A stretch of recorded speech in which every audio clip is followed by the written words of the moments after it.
Good morning students. आज हम आप लोगों के सामने महाजनपद काल के बारे में बता रहे हैं। इसकी पहला एक मैंने प्रारंभिक स्टोरी एक छोटी सी स्टोरी मैंने बताई थी पिछले क्लास में, जिसमें इसका काल रहा 600 BC से 600 AD के बीच में, जिसमें 16 महाजनपद थे। ठीक है, महाजनपद क्या है पूरी कहानी पिछले वीडियो में मैंने बताया है ना। तो उसमें से एक महाजनपद था मगध, ठीक है, जो सबसे बड़ा महाजनपद था। कहा जाता है कि महाजनपद सारे महाजनपदों में बड़ा था और यहाँ पर राजतंत्र, राजा की हुकूमत होती थी। तो मगध के संस्थापक थे में बिम्बिसार।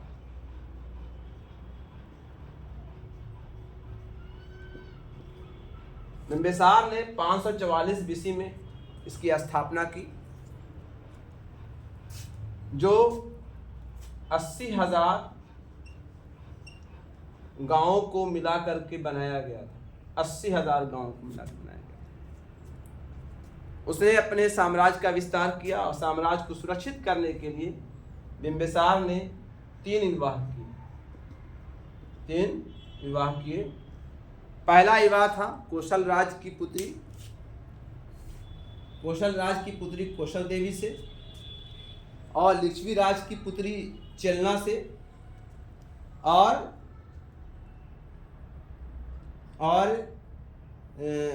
मद्र देश की पुत्री खेमा से। यानी 3 विवाह किए और तीनों विवाह राजशाही यानी राजघर यानी राजाओं के बेटियों से या उसकी बहनों से किया। उसका वजह था कि बाहरी दुश्मनों से, बाहरी शत्रुओं से सुरक्षा मिले और वक्त ज़रूरत पड़ने पर, समय पर ये सारे साथ दे सकें। इसने सभी राजाओं से मित्रता का संबंध अपनाया और विशेष करके एक राजा थे, है ना, जिनका नाम था चंद्रप्रगोथ। ये राजा थे, उज्जैन के राजा थे। उससे पहले युद्ध हुआ था, बाद मित्रता हुई। कहा जाता है कि जब प्रगोथ बीमार पड़ गया था तो जीवक वैद्य नाम करके, जो उनके दरबार में रहते थे, बिम्बिसार के दरबार में रहते थे, उन्होंने अपने भेजा जाके इलाज करने के लिए उज्जैन। तो उसने सबों से अच्छी दोस्ती की,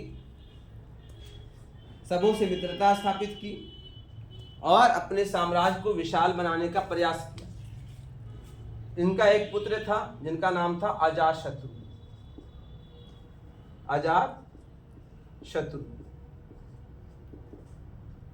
ठीक है।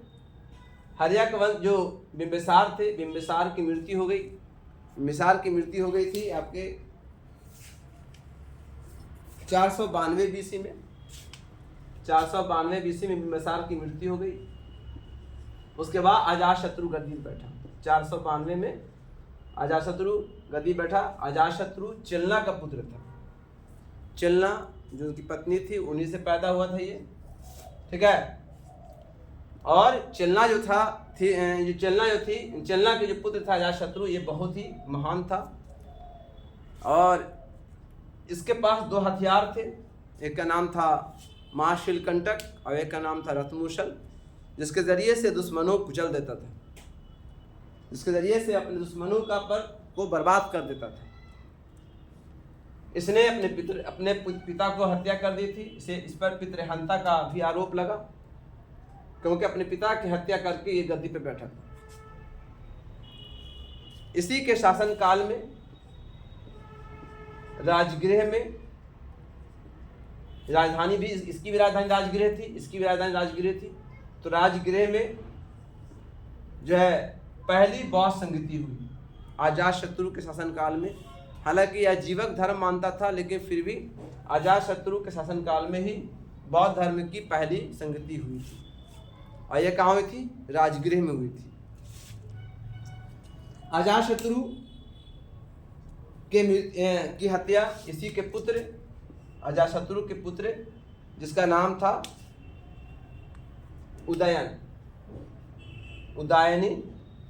उदयनी ने इसकी हत्या कर दी, है ना। उदयनी ने इसकी हत्या की थी 460 हुई और उदयनी जो है 460 से लेकर के 444 तक के शासन किया, 444 तक शासन किया। इसके शासनकाल में कोई बड़ी प्रगति नहीं हुई, लेकिन एक प्रगति हुई, इसने राजगृह को राजधानी हटा करके पाटलिपुत्रा कर दिया। पाटलिपुत्रा में इसकी राजधानी हो गई। ये पाटलिपुत्रा कहाँ है? गंगा, सोन और पुनपुन के संगम पर बसा हुआ एक शहर है जो आज पटना कहलाता है। तो यहाँ पर इसकी स्थापना हुई। ठीक है।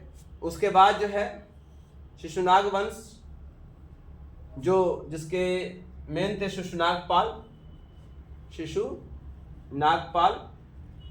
शिशुनागपाल ने उदयन की हत्या कर दी और अब एक नया वंश की शुरुआत किया जिसका नाम था शिशुनाग वंश।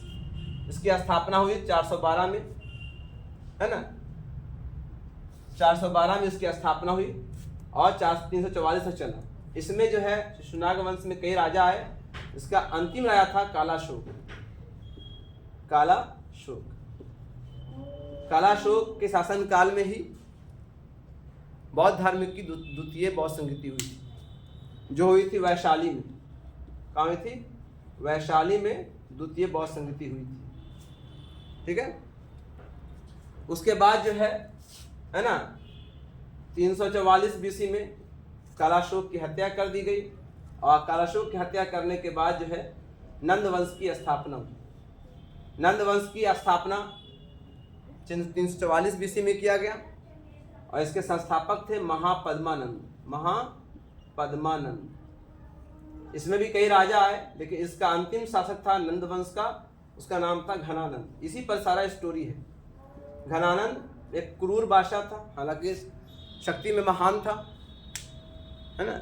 2 लाख सेनाएं थीं, 6000 हाथी थे, 2000 घुड़सवार थे, एक विशाल सेना का मालिक था, इसलिए उस पर घमंड करता था, है ना।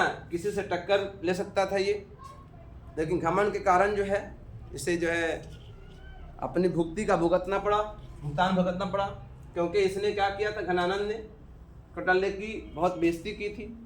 तो कौटिल्य की बेइज्जती करने के कारण कौटिल्य ने इसको ख़त्म करने का प्रयास एक प्रण लिया और इसी के तलाश में एक ऐसे व्यक्ति की तलाश में निकला जो इस वंश को ख़त्म कर सके और एक नए साम्राज्य, एक न्यायप्रिय साम्राज्य की स्थापना कर सके। इसी दौरान जब वो सफ़र कर रहे थे तो उसकी मुलाकात होती है चंद्रगुप्त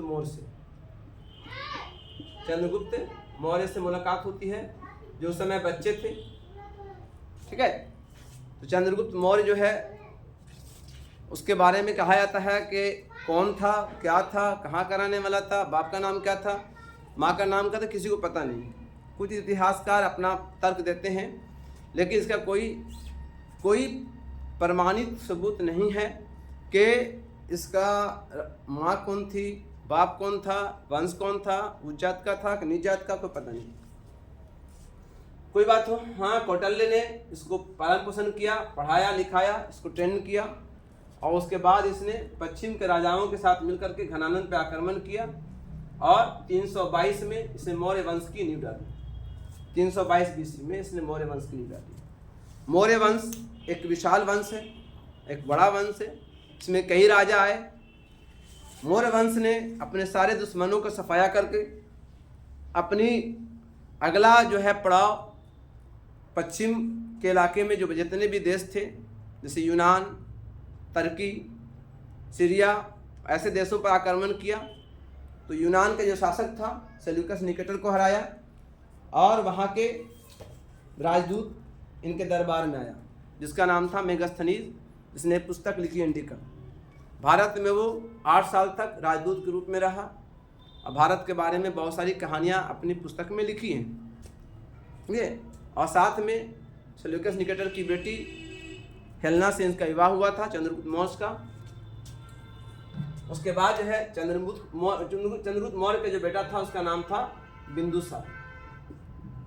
क्या नाम था? बिंदुसार। ठीक है। ये चंद्रगुप्त जो है जैन धर्म मानता था।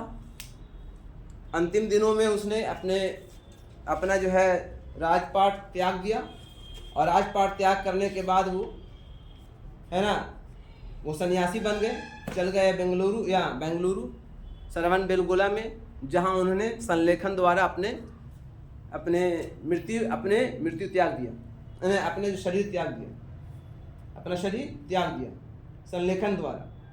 तो ये 298 BC में इनकी मृत्यु हो गई, मतलब ये घर छोड़ दिए थे। उसके बाद जो है बिंदुसार गद्दी पे बैठे। बिंदुसार, जिसको अमित्र घात कहा जाता है, दुश्मनों का दुश्मन, दुश्मनों को सफाया करने वाला, बिंदुसार ने अपने साम्राज्य को बहुत तेजी से विस्तार किया, एक विशाल साम्राज्य की स्थापना की। बिंदुसार के 12 पत्नियां थीं, परमाणु के अनुसार, इतिहास के अनुसार 12 पत्नियां थीं और 100 बच्चे थे। उसमें सबसे बड़ा बेटा जो था वो सुसीम नाम था, और सबसे छोटा बेटा जो था अशोक था। अशोक के बारे में आता है कि अशोक जो है सबसे छोटा पुत्र था, और बिंदुसार के मरने के बाद ही ये जो है अशोक गद्दी पर बैठा। बिंदुसार के शासनकाल में डायमेकस नाम करके एक यात्री आए थे इंडिया, और एंटीओकस के राजदूत बन के आए थे ये, और यहाँ रहे थे इनके दरबार में। तो ये हुआ बिंदुसार हो गया। बिंदुसार के बाद आगे अशोक, है ना। बिंदुसार की मृत्यु हो गई 273 BC में। 273 BC में बिंदुसार की मृत्यु हो गई। उसके बाद अशोक गद्दी पर बैठा। अशोक, जिसको अशोक चंडी, अशोक काली, अशोक दुर्गा और कई नामों से जानते हैं। इसके असल नाम था अशोक प्रियदर्शी, जिसका प्रमाण इलाहाबाद के पिलर स्तंभ में, शिलालेख में मिलता है। अशोक एक महान शासक था, है ना। संसार में 3 ही शासक ऐसे हैं जिसके नाम के पहले द लगता है। एक है अशोका द ग्रेट, एक है अकबर द ग्रेट, और एक है अलेक्जेंडर द ग्रेट। तो एक महान शासक था। इसके शासनकाल में काफ़ी विकास हुआ। इसके शासनकाल में पूरा भारत एक सूत्र में बन गया था। उत्तर में कश्मीर से लेकर दक्षिण में श्रीलंका तक, पश्चिम में अफगानिस्तान से लेकर के पूरा में म्यांमार तक एक विशाल साम्राज्य की स्थापना की थी। अशोक की 5 पत्नियां थीं। पहला नाम था देवी तिष्या रक्षिता, दूसरा नाम तिष्या रक्षिता, तीसरा अशांति मित्रा, चौथा कारुवाकी और 5वां पद्मावती। अशोक ने बहुत सारी लड़ाइयाँ लड़ी, और अंतिम लड़ाई जो उसकी थी वो कलिंग राज से हुई, जहाँ उन्हें जीत मिली। लेकिन उस जीत का परिणाम ये हुआ, खून की नदियाँ बह गईं, जिसके कारण इनका शरीर, इनका जो है इनका मस्तिष्क, इनका दिल जो है द्रवित हो गया, और अपना धर्म बदलने का इरादा कर लिया, और वहीं पर उन्होंने बौद्ध धर्म स्वीकार कर लिया और अहिंसा का पाठ पढ़ाने लगे। अशोक ने बौद्ध धर्म स्वीकार किया और बौद्ध धर्म के नियमों के अनुसार कार्य करने लगे। अशोक ने अपना एक धर्म चलाया था, जिसे अशोक का धर्म कहते हैं। इसमें बहुत सारे नियम हैं, बहुत सारे कानून हैं, और अपने धर्म के प्रचार करने के लिए उसने जगह जगह धम्म महामात्रु की नियुक्ति की थी। हर जगह धर्म को प्रचार करने के लिए उसने दूत भेजे थे, एम्बेसडर भेजे थे, जिसे धम्म महामात्र कहते हैं। उसमें से अपने बेटा बेटी को श्रीलंका भेजा था। वैसे जो है म्यांमार में, चाइना में, है ना, अफगानिस्तान में, साउथ इंडिया में, नॉर्थ इंडिया में, है ना, विदेशा में, जहाँ भी ज़रूरत पड़ी वहाँ धम्म महामात्रों की नियुक्ति कर दी थी। और अपने धर्म के प्रचार करने के लिए जगह जगह शिलालेखों में, दीवारों पर, पत्थरों पर धर्म के शब्दों को उकेर दिया था, उत्कीर्ण कर दिया था, ताकि लोग पढ़ें और उसको समझें और उसको फॉलो करें। अशोक के धर्म में जो बातें कही गई हैं उसमें कहा है पापहीनता है, यानी पाप छोटा होता है, अत्यधिक कल्याण है, कल्याण बड़ा होता है, दया बड़ा होता है, दान बड़ा होता है, सत्यवादिता बड़ा होता है ना, साधुता बड़ा होता है, मृदुता बड़ा होता है, पवित्रता बड़ा होता है। फिर उन्होंने कहा कि अपने माता पिता की सेवा करो, अपने माता पिता की सेवा करो, प्राणियों की हत्या न करो, अपने गुरुओं को सम्मान करो, अपने शरमनों दासों जो भी हैं आपके जो अंडर में काम करते हैं उनको भी सम्मान करो, मित्रों परिचितों ब्राह्मणों दासों श्रमणों का सम्मान करो, अच्छा व्यवहार करो, अल्प व्यय करो, अल्प संचय करो, कम खर्चा करो, कम जमा करो और सादगीपूर्ण जीवन व्यतीत करो, है ना। और 5 काम से बचने के लिए बोला। 5 काम क्या कहा? उग्रता यानी उग्र ना बनो, दूसरा निष्ठुर ना बनो, तीसरा क्रोध ना करो, चौथा गर्व ना करो और 5वां ईर्ष्या ना करो। तो इस तरह से इनके काम थे जो अशोक ने अपने धम्म में वर्णन किया। तो अशोक के जो धम्म है वो आपको बता दिया मैंने। अशोक जो है 232 में इनकी मृत्यु हो गई। उसके बाद जो है एक उनके पुत्र आए थे लेकिन चल नहीं पाए। उसके बाद जो है अंतिम राजा थे, उसका नाम था वीरेंद्रक। वीरेंद्रक अंतिम राजा थे वीरेंद्रक, जिसकी हत्या किसने की? सुंग वंश के राजा पुष्यमित्र सुंग ने। कब की थी? 184 बीसी में इनकी हत्या कर दी गई और सुंग वंश की स्थापना की। कौन किया था? पुष्यमित्र सुंग। पुष्यमित्र सुंग। पुष्यमित्र सुंग ने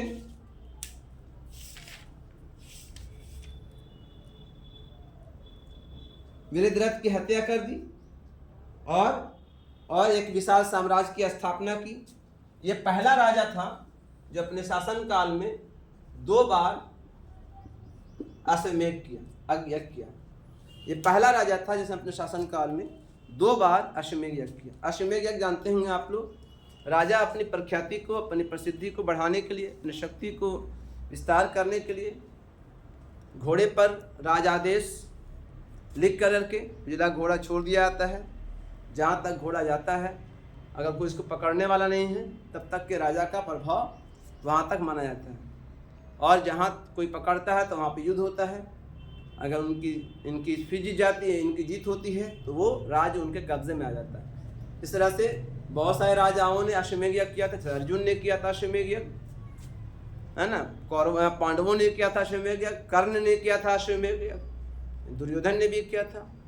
बहुत सारे राजाओं ने अश्वमेध यज्ञ किया, ताकि श्री राम जी ने किया था अश्वमेध यज्ञ। तो अश्वमेध यज्ञ किया था 2 बार सुंग वंश के राजा ने। उसमें कई राजा आए। सुंग वंश के बाद आया था कर्ण वंश। सुंग वंश की स्थापना हुई थी 184 बीसी में और अंत हो गया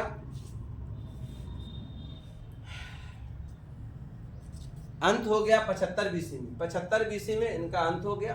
और कर्ण वंश के जो संस्थापक थे, कर्ण वंश की स्थापना किया, उसका नाम था वसुदेव कर्ण। क्या नाम था?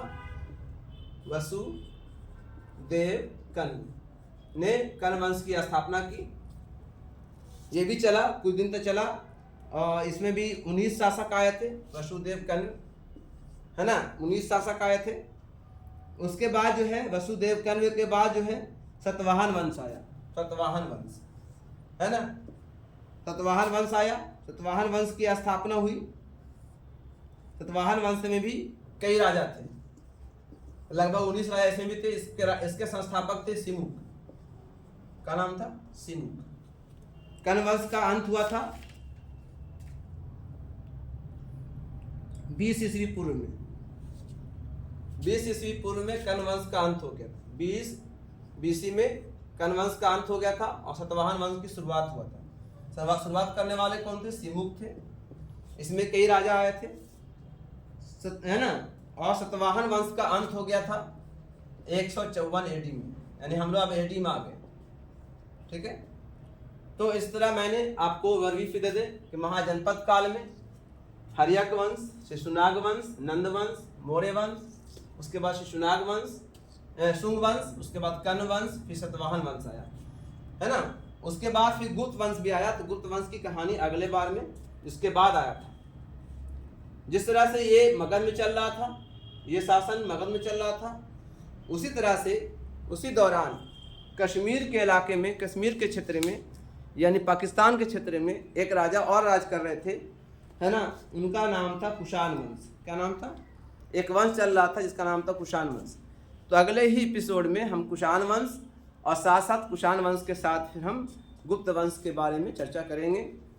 Thank you. इस वीडियो को लाइक कीजिए, शेयर कीजिए, सब्सक्राइब कीजिए, ताकि ये बहुत ही इन्फॉर्मेटिव है और लोगों को, जो बच्चे पढ़ाई कर रहे हैं, कंपटीशन का एग्ज़ाम तैयारी कर रहे हैं या BSCB बोर्ड का एग्ज़ाम कर रहे हैं, उनके लिए बहुत फ़ायदेमंद है। आदमी को सुनना चाहिए, सुनने से बहुत याद होता है। तो मैंने डिटेल में सारे वंश की कहानी मैंने बता दिया। Thank you.